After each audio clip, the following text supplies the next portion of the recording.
Right, tonight's episode is Season 2, Episode 12, The Alternate, which was first broadcast on the 10th of January 1994. It was directed by David Carson, who's previously worked on TNG, including Yesterday's Enterprise, and who also directed the first DS9 episode, The Emissary, I think, among others. The story is by Jim Trombetta, who also wrote The Forsaken and last week's Rivals. And Bill Dial, I think this is Bill Dial's first episode of DS9. A mild content warning.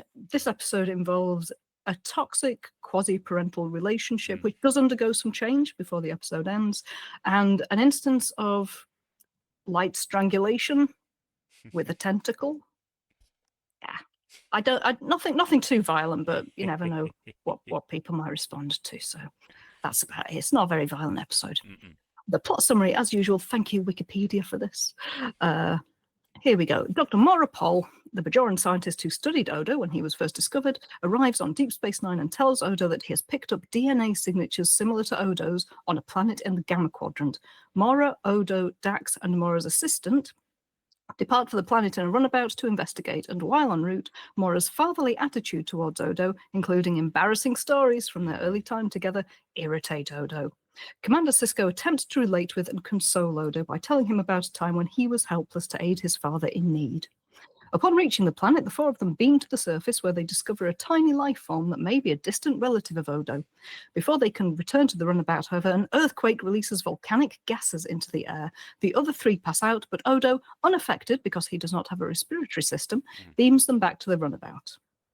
Back on the station, Dax and the others are brought to the infirmary to recover, while the life form is brought to the science lab, where O'Brien tries unsuccessfully to identify it. As it appears to be growing, he puts it into a containment field, but later that night, the crew finds the lab damaged and the life form gone, apparently having escaped through an air duct. They note that the incident was accompanied by a power drain and a rise in temperature. O'Brien, attempting to track the creature down, hears a strange noise and then finds a puddle of goo, which they assume is the life form's dead remains. Bashir is studying the remains in the infirmary when there's quite a lot of plot in this one. Bashir is studying the remains in the infirmary when he is attacked by a strange creature, which he fends off with a laser scalpel. Dax's analysis of a sample reveals the DNA of the life form and the creature are different, and she begins a computer search for a match with known life forms. Maura, meanwhile, recognizes the DNA pattern as Odo's and confronts him privately. He points out that the attacks occurred approximately 16 hours apart, exactly the times when Odo reverts to his natural gelatinous state to regenerate. They surmise that the gas on the Gamma Quadrant planet might have affected Odo somehow. Panicking, Odo begins to head for the infirmary, but Maura claims Bashir will not understand and will treat Odo like a monster. He presses Odo to come back to Bajor with him, and as he does so, the increasingly agitated Odo again transforms into the creature. Security picks up a power drain in Odo's office, but when they arrive to investigate, they find nothing amiss. Having seen Odo's violent reaction to him, Maura explains to Commander Sisko and Major Kira that he is the cause of Odo's metamorphosis. The first time he explains the creature was trying to rescue the organism Maura had contained in the science lab. The second time it appeared in the infirmary, where Maura was a patient. And the third time, Odo and Maura were in the middle of a heated debate. I said argument. He helps the crew lure Odo in his altered state to the promenade, where he is contained in a force field and reverts to normal. Later, the effects of the gas having been removed, Odo apologizes to Maura for attacking him. Maura apologizes to Odo for ignoring his feelings, when he finally realizes what he had done, when Odo had felt like a prisoner in his laboratory. Maura says that he would like to be a part, however small, of Odo's life, and the two begin to reconcile. Whew. Yeah, there's a lot of plot in this one. There's a bit of red herring, a bit of stuff going on that's not entirely relevant to the plot, but they put it in anyway just to confuse the audience, and I was totally confused the first time around. But yeah, yeah. Before we start, thank you to Wikipedia for the episode summary and some background info, to Memory Alpha for its extensive detailing of Star Trek names, places, and events, to the Star Trek Minutia website for all of the Deep Space Nine shooting scripts, and the Trek Core website for screen caps, which we will occasionally use in this episode. Absolutely. Thank you so much, Kat. Whoa. Take a breath, take a breather, because that was a massive info dump, but really helpful, I think, for those who might need a refresher for having seen it. So thank you so much for putting that together. So yeah, out of the back of it, I guess we usually just give some thoughts at the top and then some thoughts at the end. So I think I'll launch in with some thoughts at the top. I saw it basically about an hour ago. I like to have it fresh in my mind as soon as I come into the call. So I had it about an hour ago. And initially coming away like quite entertained. The moment I started thinking more in depth about this episode, it started to fall apart a bit, like a bad Ah, souffle. Um, I think that single-mindedly, the script was heading for one thing, which is, you know, Odo as a monster that he doesn't realize he is. Um, with the subtext of it can be provoked by like emotional struggles such as his relationship with Dr. Amora. Um, and I just feel like it does it so single-mindedly that getting there doesn't make a lot of sense all along the way. I'm not I'm not convinced of the legitimacy of some of the steps they took to get to that point. mm, Um, everything happens in such a kind of like I was trying to think about this because I think the episodes I've really enjoyed are where lots of things are going on. There's no B plot in this episode. There was just mm, Odo's situation. So this one A plot being railroaded through what felt like a lot of set piece moments they wanted to happen just felt so two dimensional, mm, and I felt like there wasn't great moments for characterization of anybody. Although I did like James Sloyan as Doctor Mora, and I thought it was good to see Odo actually like Rene Auberjonois doing something outside of Odo's usual harumph, you know. But God, it felt so bare and barren everywhere else, and some of the actions people took just made no sense to me. It all felt inclined to advance the plot. I don't know. mm, I'm willing to be argued out of this, Cat, and I am really looking forward to what you may think. But I came away rather underwhelmed by this episode. mm. So that's my starting point. I'm going to throw back to you, and see what you thought off the top. Yeah, I can definitely sympathize with that. I think I came at it from a slightly different direction, Mm, thinking, oh great, another episode where they're teasing us about Odo's past mm, and the origin of his people. mm. And then, just like Vortex, it doesn't go anywhere in that respect. We find out No, nothing about Odo's people whatsoever. no, The it whole doesn't. planet that they went to, the only thing that happened there was that he inhaled a gas, which apparently caused him to turn into a monster. And the obelisk is there in the background, which they take aboard the station. It's just there as a red herring, which I think Rene Auberjonois said after filming it. He felt that the obelisk was just there to misguide the audience. Well, you know what? Um, It worked. I was misguided, and now I feel yeah, a little bit under. I didn't get my I reward. I was quite confused while watching it because it is deliberately trying to Yes. cause you to try and work out what is going on and obscuring what is going on, while also developing Odo's character in relation to his primary caregiver when he was growing up. Mm, Um, One thing I found on Memory Alpha is that Jim Trombetta said that the idea for the episode came to him when he realized that if a shapeshifter was suffering from multiple personality disorder, mm, not only would he go around exhibiting different personalities but different bodies. It's an interesting idea, and I think in yeah. as far as I should have content warned this, I apologize. And as far as multiple personality disorder goes, the episode isn't horrendous in its portrayal of it. It is triggered in Odo. The episodes are Mm, triggered in Odo by trauma from his yes. primary caregiver. It feels fairly realistic and real. And I think that Yeah. there's one scene in particular when Mora is shouting at Odo and telling him to leave his friends. Mm, mm, It feels very real. It feels very based in toxic mm, parent to adult mm, child relationships. mm, So I have some sympathy with the idea of it as a mm, sci-fi notion and mm. how they decided to play it out by having someone important to Odo be there and produce this effect in him, admittedly alongside a mysterious gas, There has to which is be a yeah, sci-fi angle, right?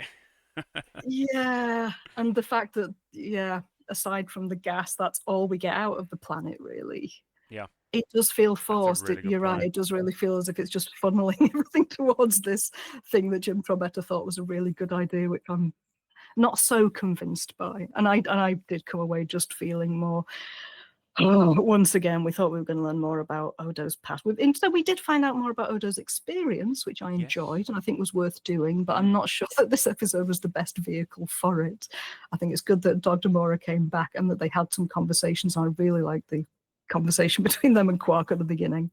That But was yeah, that was great. Yes, and that's a really good point. I completely forgot that the planet really just again serves as a stepping stone. And I will dig more into that. I think when we get to that moment about discussing the mm, planet. But yeah, I felt like that everything was just a stepping stone to the set piece we want is Odo as the mystery monster. And it's like I get that an episode needs a hook, a culmination, and an objective, but there was nothing around it. There was never anything else going Mm. on. I mean, there was obviously exploring the relationship between Odo and Mora, but I just felt there could have been more. There really could have been more, and there just wasn't. It was Yeah. very bare And I bones. think Star Trek is very good at doing horror when it wants Oh to, and there are yeah, a couple yeah. of scenes in this episode which are reasonably good horror. They don't show what the creature looks like initially. You just have someone's eyes tracking upwards as they see this thing growing Shadowy before them, things. and it's Yeah, left to their imagination on a dark set. brilliant. So they could have leaned into that more. Maybe not Agreed. had the plot happening on the planet, just have it be about Odo's emotionality and what happens to him when he's incredibly overstimulated. I think the difficulty with that, though, would have been he's been upset before, he's going to get angry again. What's going to stop this happening? For want of a Betazoid counselor on board. So they needed some MacGuffin to cause it to happen. You're absolutely right. You're absolutely right. But yeah, I think there is kind of the seed of a very good episode here, and it's a little obscured by the complexity of having a second explanatory plot that ends up going nowhere. Can't argue with their absolutely brilliant summation, and I'm grateful to Willow in the chat there just pointing out that they felt it was a good representation of MPD. So there are aspects in this that are good, and we hope to dig into them into more detail. But yes, Yes. we then get a nice but unextraordinary shot of a shuttle leaving the wormhole, and aboard the shuttle there is Odo, Dr. Mora, Dax, and Mora's assistant, Dr. Weld Ram, which I think is a wonderful name. Great name. Dr. Morris is talking to Dax about Odo while Odo's in the background, as if Odo wasn't there. And he describes him as a shapeless, viscous mass of fluid, a veritable organic broth. That was our Odo in the beginning. I was like, can you not talk about your son that way, maybe?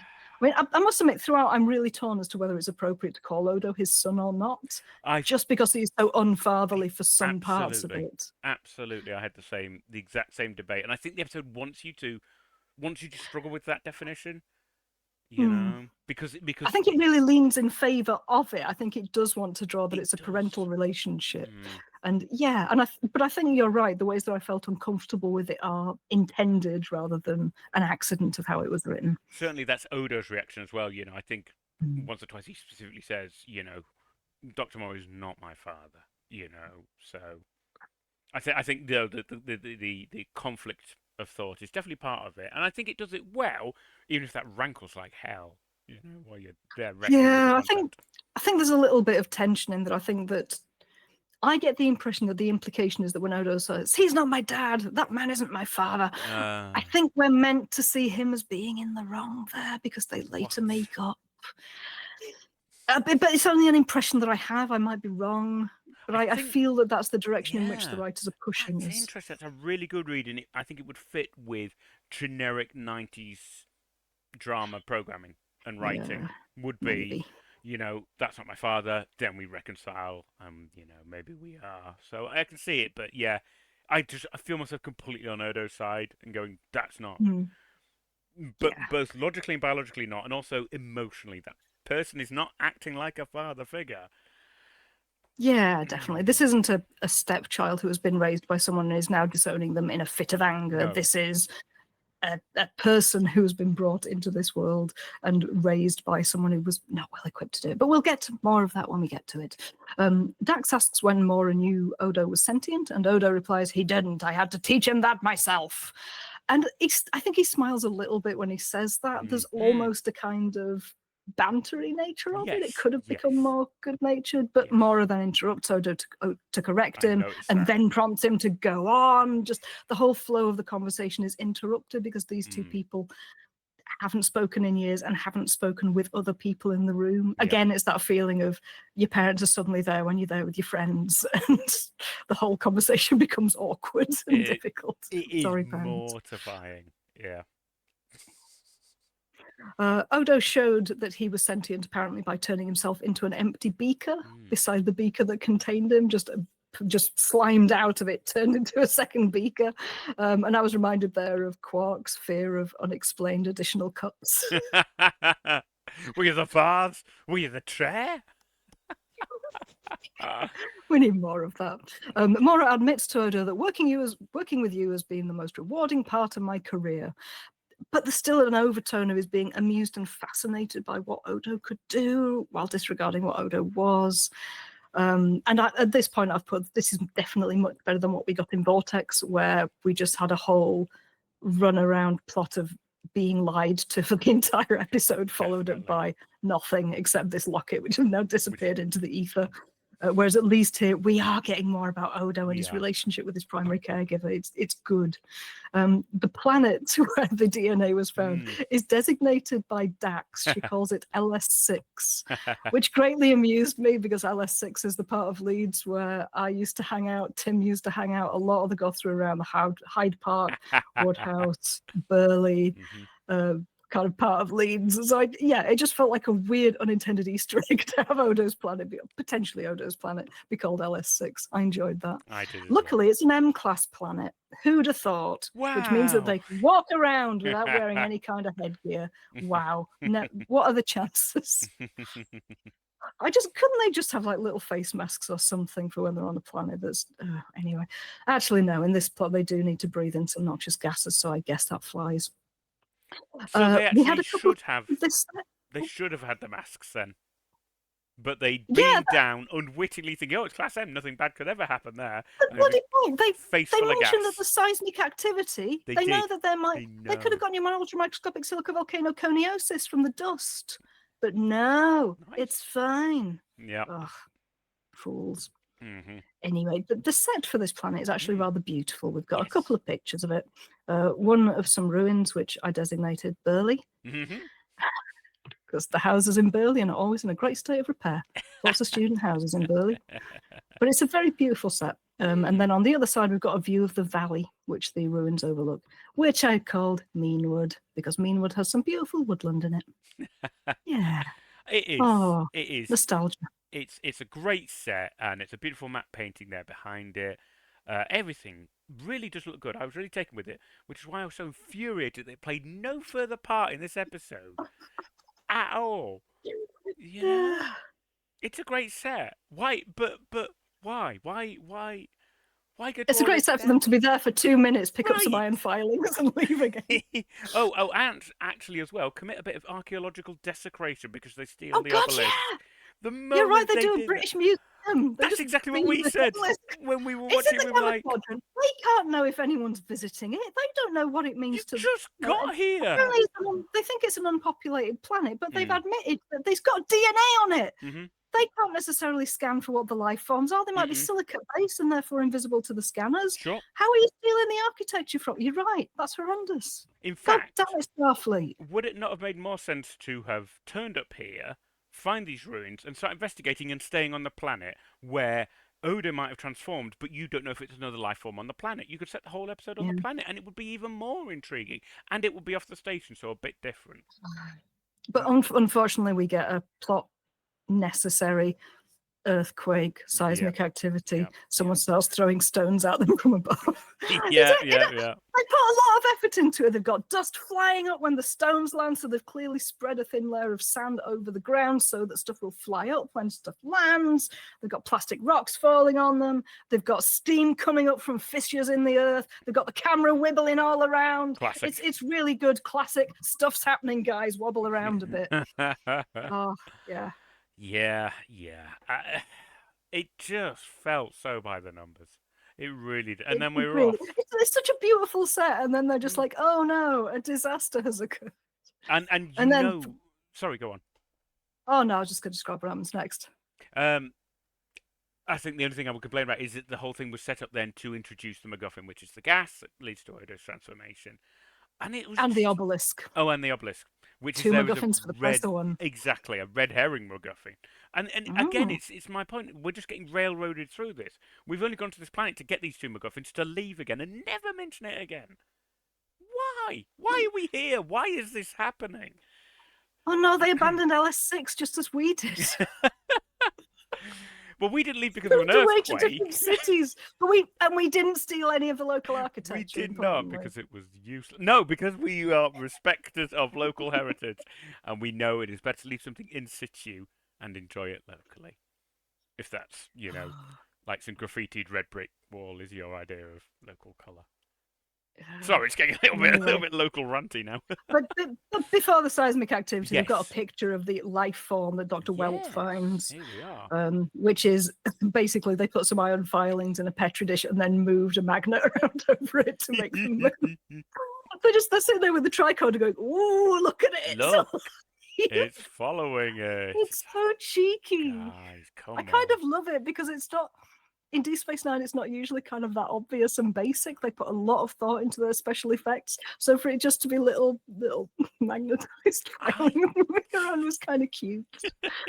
But I guess it's also that they have a big Odo effect later in the episode. So I'm imagining that's where the budget, and after they built the ruins that we'll never see again, that's where the budget's gone. Moving to final summing ups. So yeah, I think this episode had a lot of good stuff to say about parental-child relationships. I think that it was very psychologically astute without using any of the kind of psychobabble that people like me sometimes wheel out about these things. And I think it did it well in the form of a sci-fi story about a Shakespeare. But it still had the damn obelisk in it, and we still haven't learned anything at all about Odo's origins. And I still feel that is what the episode was teasing. I prefer the episode that they've given us, I think. I like that they've had this psychological exploration of Odo, this description, this actually getting to see the person who raised him. I love that they've given us that.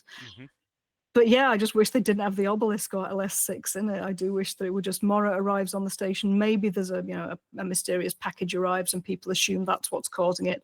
It turns out to be utterly irrelevant, but we get a station-based episode that could maybe have had more about Odo's relationships with the other people on the ship. I think there was enough of it. It was nice that we got Quark trying to give an impression of his relationship with Odo, which didn't quite match reality. We had Dax giving a more balanced, I don't really know much about Odo. He doesn't talk about himself much. But I feel we could have had even more of that, maybe, instead of earthquakes and gases. But it's Star Trek, I'm complaining about the sci-fi elements in a sci-fi episode here, so. I think what Deep Space Nine has done is possibly spoil you for how good character-driven stories can really be. Because my impression was exactly the same. If it had skipped all of the going to the planet to get stuff to bring it back, to have the story actually start, we could have started earlier and had a true mystery. We could have spent much longer dwelling on what's happening, what is this mystery? Really teased out the intricacies of the relationship between Mora and Odo, and maybe even had Odo starting to suspect halfway through. Yeah. I wonder, Oh my god, we could have had a scene with missing... Mora in Quark's bar and Odo trashing the bar, and that just fits nicely with what he thinks about brilliant. Quark. Yeah, absolutely. And then, more of those little hints, other characters being involved, the creature backing away from characters who he knows and respects. Odo having like kind of weird suspicions that it might be him. He's got missing gaps in his memories. His logs have been altered by himself. It could have been a massive, real, engrossing mystery on the station. If they'd have teased out those bits, it would have been brilliant. Instead, what we have is this really uneven episode where they feel obligated to do, let's go to a planet and get this stuff and then bring it here. And then have the thing start. It's just weird. I guess it jigsaws together. You've got the discovery by the Bajoran probe of the DNA, which is why Mora now comes to the station when he hasn't shown any interest in Odo for years. He's just blithely assumed he'd come back to him. So functionally, nuts and bolts wise, the bit with the planet does support everything around it. But it's not our favourite bit of it. The rest of it is where the meat really is. The relationship stuff, which they could have given us even more of. But I'm not going to complain about the episode existing. I think the relationship stuff in it is brilliant. I'm very glad that it's there, and I hope we'll get more of that in the future. And we've still got those parent-child relationships aboard Deep Space Nine, which I assume we're going to get fleshed out even more over time. I would certainly hope so. I'm not going to say anything because Lieutenant Cat has already reminded me I skirt dangerously close to spoiler territory, so I'm not going to say anything. But certainly, I certainly have always felt that this is where Deep Space Nine excels. This kind of characterization and interpersonal drama, and a good plot to set it against. A good, sure sci-fi plot is fine for the foundations, but it's got to be well worked in and support every aspect of why are our Yeah. characters doing this. That's what I want, and that's I feel this episode really took far too long to get going with And I things like think, that. Mm. to be fair, I think the fact that this episode also comes after Vortex, well, admittedly a long time I after was waiting for you Vortex, to most compare people are that. not as fixated on Vortex as I am, but we have already had an episode which teases that we're going to discover something important about Odo's past and then completely fails to deliver. And we were left with a locket, which has now disappeared from the picture. So I think that more than anything, the fact that it teases something it doesn't give, and it's the thing that my least favorite episode did. Yep. So to be fair, I think for most people it probably doesn't hit as badly as it does for me. But it skirts too close to our low water mark, so we're always going to be there like, Yeah. Vortex. I get it. Just the heady highs of the good psychological exploration versus the vortex of it all. Oh, there are some episodes coming up, Kat. I just can't wait for you to Look get at to. I just can't wait. You are going to love them. And I won't say anymore because Lieutenant Cat Oh, and will rightfully tell me off, but there are some good And characterizations. on that note, Mm. thank you to you, Tim, and to everyone in chat who has come back after many weeks of Yes. me being unwell or one of us not being Oh, available. yeah. The thing is, Guilty. it's been a good couple of months at this point. I realise that we've gone over the 2-year mark of how long we've been recording this podcast, Wow. and we're not even halfway through season 2 yet. Well, actually, I think we might be around halfway through I season think 2. we are. I think we are. That was episode 12, and I think there's about 20 episodes. I think it's season 2, It might be so 22. 22. Yeah. Okay. Okay. So we are. We're at halfway. So that's fine. Yes. Can't thank you in chat enough for joining us. And for those as well who watch on YouTube, definitely, thank you very much. But yes, definitely you in chat who are joining us along the way. It's a great help, and Lieutenant Cat is saying we're about to getting into the good stuff, and they're right, we are. It's really going to pick up from here. But yeah, there we are. There we are. We've gotten through the alternate. Thank you so much for your time, everyone. Thoroughly enjoyed. We will do our best to come back in a couple of weeks and get on to the next episode, which I'm trying to quick peek at. Let me see. The next episode is Armageddon Game, which is a Bashir and O'Brien episode. Oh, so maybe no Cisco in pajamas. Possibly not, but I'm not going to rule it out because people just I'll be on the lookout. People love bothering him out of hours.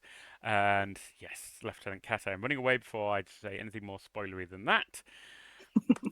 So, without further ado, I will let everyone go. And thanks so much for joining us on this long haul trip through Deep Space Nine in each episode. But I hope you enjoy it as much as Kat and I do discussing it. We are so grateful for your time and interest. Anything I've left out, Kat? I don't think so. I think that nicely wraps it up. I'm going to go and watch the next episode now. Enjoy. And everyone out there, enjoy. And we will see you in a couple of weeks' time. Take care. Good night. Live long and prosper. Bye. Bye.